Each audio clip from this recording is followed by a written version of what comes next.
I'm sitting in one of my ponds. This is the lower pond. And I know I have been a while making videos, but if you followed along the last couple of years on the homestead here, you've seen me talk about this pond multiple times. I've done a lot of videos down here. And I just wanted to, in this video, just kind of show you where this is at right now, because it's kind of neat. And it's been a real learning experience for me, and just understanding geology and you know, kind of what's in the ground and what holds water and what doesn't, and where does the water move. It's all really interesting stuff. So what I've done over the last few days has been sort of a weekend project for myself and the kids. I had water in this pond up until a few weeks ago, and in fact I had been topping it up. And one thing that I had been doing to keep it topped up is I've got this bell valve. Is it a bell siphon or something like that? It's basically like what's in your flush toilet, is that water comes out of here until the water fills up to there, and then it stops. There's a little float valve in there. It's a float valve. Thank you. The problem is like, it takes resources and water and energy to pump water in here to fill it up. And then the bigger problem is that because I need to keep topping it up, the pond stays really cold even in summer, because as you can see, this pond is surrounded by trees, which is really cool, because if it wasn't leaking so much, it wouldn't be evaporating much, meaning that I could hold on to water for a long time. It's a good store of water, but it's also an enjoyable pond to, you know, swim and enjoy. We've got our dock here. Actually, I can show the underside of that a lot better than I could in the past, which maybe we'll do in a second here. And so I want to seal this pond, and I haven't, until I started scraping away all this material, I didn't really know what I was dealing with. I didn't really know where the water was flowing, but I do now. And so I'm going to flip the camera around and explain it to you guys. Okay, so this has been a really cool, fun weekend project for me and the kids. And we basically would just hand shoveling away material using my machine to get some of it out. But it's difficult to get my machine in here. It's kind of sketchy, actually, because I have steel tracks on this thing. And so to drive steel tracks on sloped bedrock is a bit of a recipe for disaster. So I didn't want to bother doing that. So we hand dug it.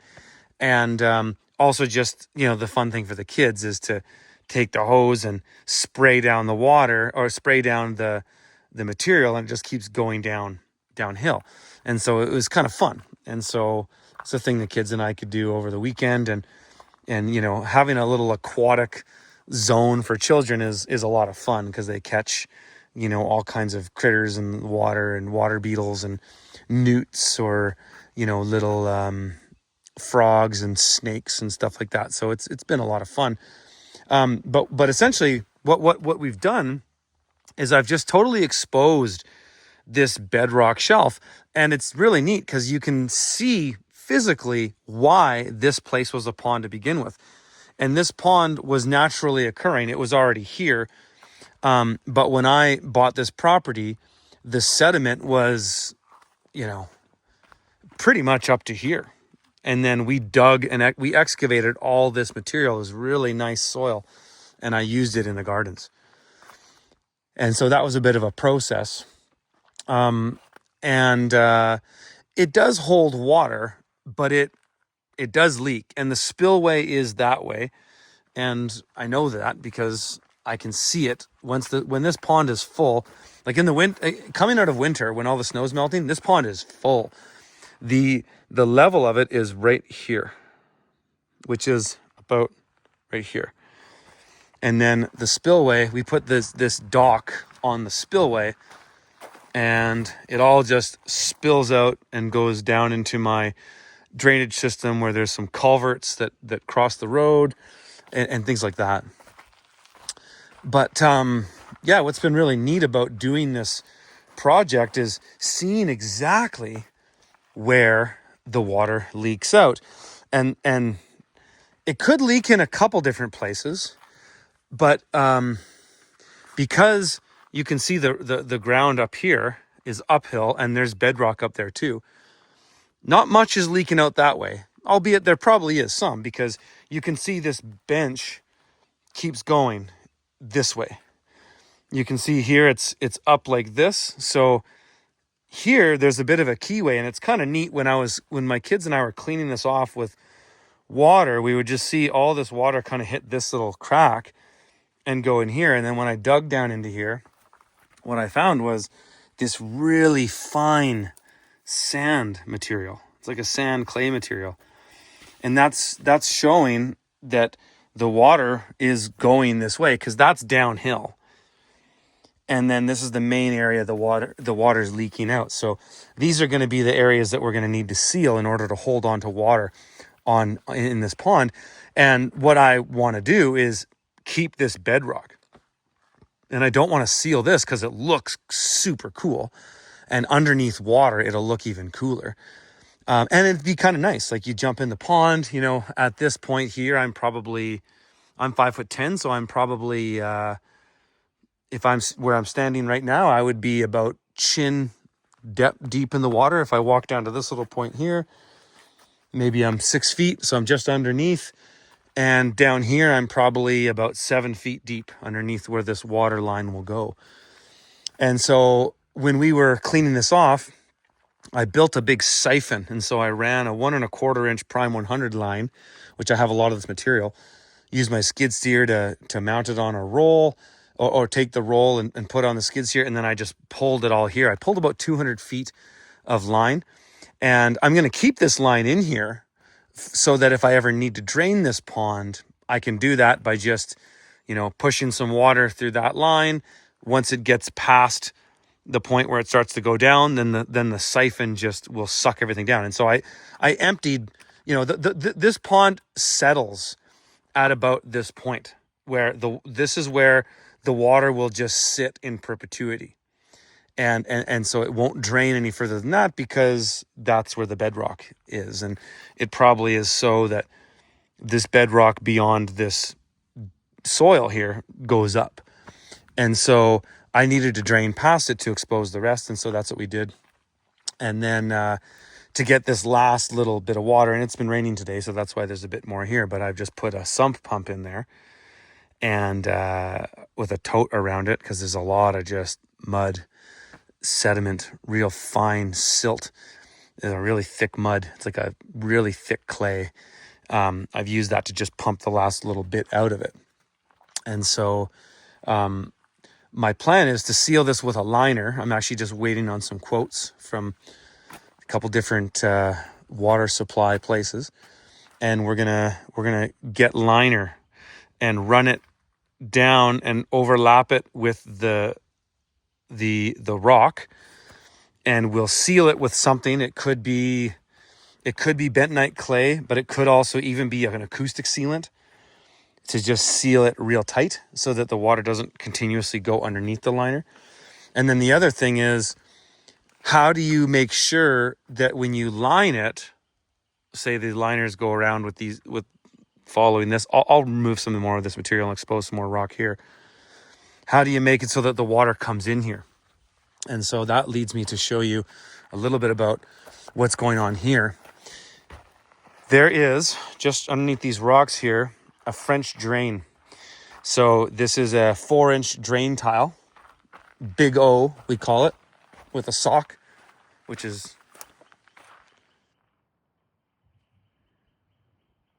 that stuff there. 4-inch big O. I built a big French drain because I know that this whole part of my property is part of the original watershed. That when the snow melts in the winter, there's about, according to my calculations, about 9 million liters of water that all shed down here, go through this pond, and then continue down this drainage, down the mountain. And so what I've done is I put in a big French drain down here. And so I can show you a part of it here. You can see it.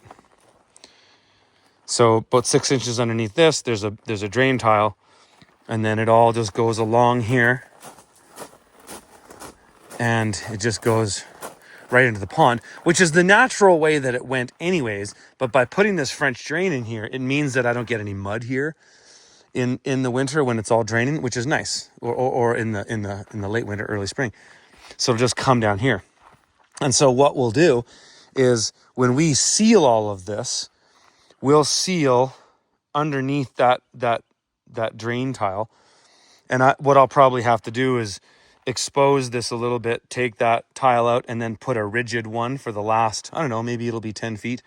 For the last 10 feet, I'll just put a non-perforated piece like that. See, that's perf, what they call perforated.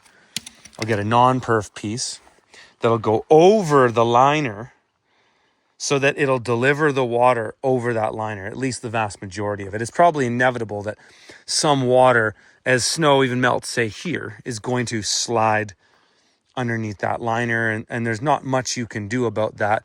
What we'll probably do is when we put this liner in, I'll make sure that I excavate, probably with a shovel, a sort of a something like that, and then put the soil over top of it so that it kind of sheds over it, just like you would doing flashing, in window work and construction or any type of roofing. How you have your flashing to shed the water is very important. And I imagine it's going to be similar here, though I will be consulting with a guy who knows more about this than I do this before I take action, because once I do this, I don't want to do it again. I want this to be one and done. I put all this work in so far. I want this to be finished, and I want to hold water in here all summer. That would be really sweet.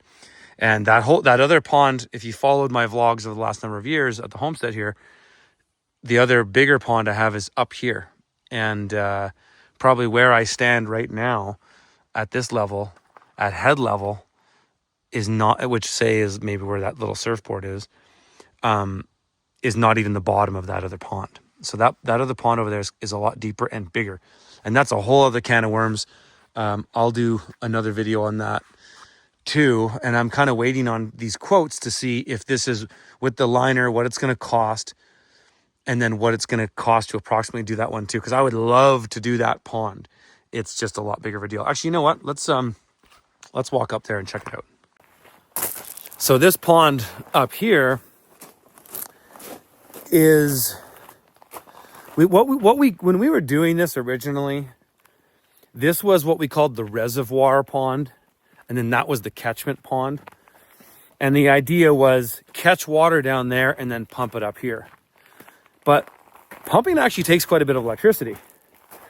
And during March, when the big melt is happening, electricity isn't as abundant as in the summer. So I don't want to pump water in March. I'd rather just catch it all here.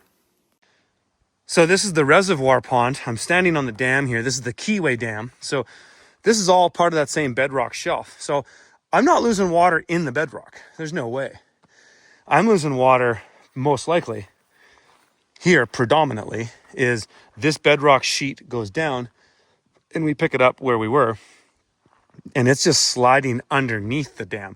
This dam is made very well, compacted. They did a Keyway swale and packed it and put all the material in the way dams are supposed to be built. But there's not much we can do when it comes to bedrock, and just, you can't really seal the dirt to the bedrock without some kind of sealant. And so what we did on this pond, which was the mistake, but you kind of just have to figure these things out, you got to fuck around to find out, is that, it's we don't know for sure, but it's most likely that most of the drainage is happening here because this is downhill. But it also could be that this berm we created around here is leaking something as well. But moreover, what's happening here is also a problem in that when this land up here sheds, it's all part of this watershed. What happens in the winter, in the melt, is it all comes in here. It actually hits this dam here, and it moves around and goes to the catchment pond down below. So my thinking is, why bother with that at all? I've got bedrock right here. I could basically just continue this dam over this way, get rid of this material. I've got a place I can use it. And then this will just catch. So I'll make this pond a lot bigger because this land goes uphill. So I'll have to take another quarter acre of trees out, which are kind of scrappy trees anyways. And I got another, a couple years of firewood. And then this will also catch water. I'll seal this, and then I can keep my spillway here the same. And there'll be a secondary spillway over there as well if this were to flood in a sort of a biblical rain event. But that's kind of the idea here. And what we'll do is, basically seal everything to the bedrock, because chances are I'm not losing any water up that way. It's all uphill. It's all going to be coming in this way, and I'm going to be losing it along here. And so, yeah, that's what we're going to do. So that is the plan for the ponds. We'll see how far we get on the lower pond first, what that's going to cost. I don't want to spend a ton more money on this or time, but I'm not a bad machine operator now. I've got probably about 1,000 hours on my excavator, so I can do this myself. The way I'll move this material is going to be, I'll get my excavator in here, and I'm going to rent. It's like a dump truck on tracks, and the dump can spin around. It pivots. It's a neat little machine. I think they can take 2 to 4 cubic meters at a time. And so that's what I'll do, is I'll just bring my excavator in, and I'll start heaving this material away, load it into this dump, and then just drive this dump machine around and dump it to where I'm going to reuse it in another landscaping area. And it's good soil too. So I'm going to use this to make a big lawn area out in front of my house, but that's a whole other project for maybe next year or who knows. But that's what I'll do, and that's the kind of the plan here. All right, guys, if you like this video, smash the like, subscribe to the channel, and I'll see you in the next one. If you're starting your homestead journey, travel and searching can be costly and time consuming. Our team finds North American homesteads under $500,000 weekly. Check it out. Your dream property might already be here.